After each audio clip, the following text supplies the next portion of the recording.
I'm going to briefly talk about words for a half second. So one thing about words is that they are symbols of ideas that are much richer than the words themselves. So for example, if I say to you chair, obviously that's just a 5-letter word with very little information in that word.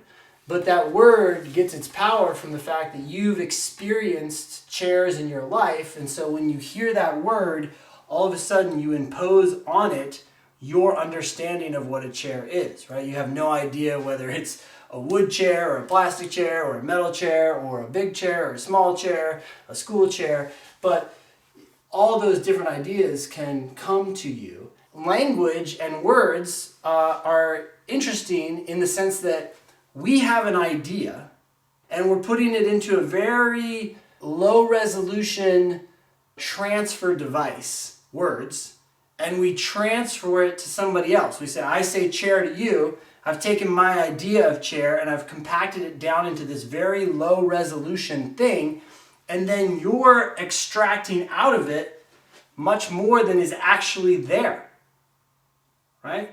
One of the challenges that can happen in reading comprehension is that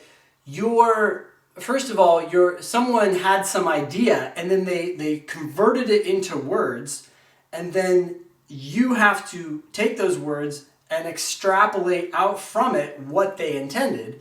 And as we were just talking about with chairs, there can be multiple interpretations of that word that are completely legitimate, right?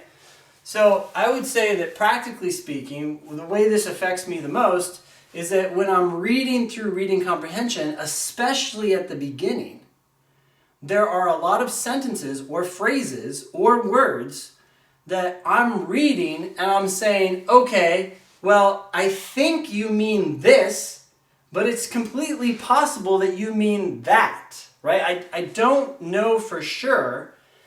And taking the time to think about what the possible interpretations could be usually results in one of two things. One is I think, oh wait, maybe you mean this, or maybe you mean that.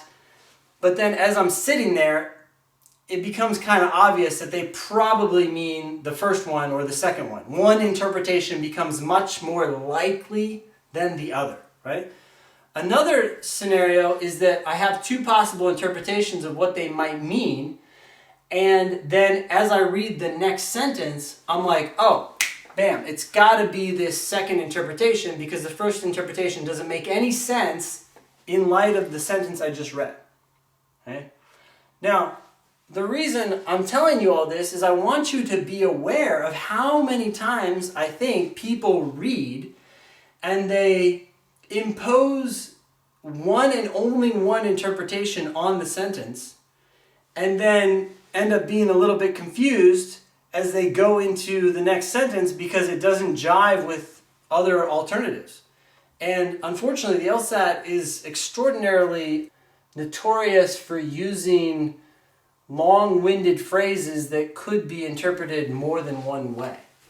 All of this is to say that as you're reading, I want you to constantly try to translate their long-winded words with simpler ideas that make sense to you.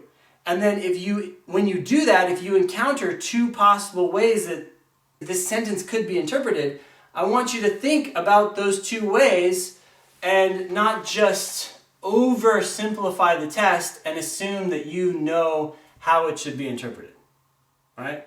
And then as you go into the next sentence, I think it will become much more obvious.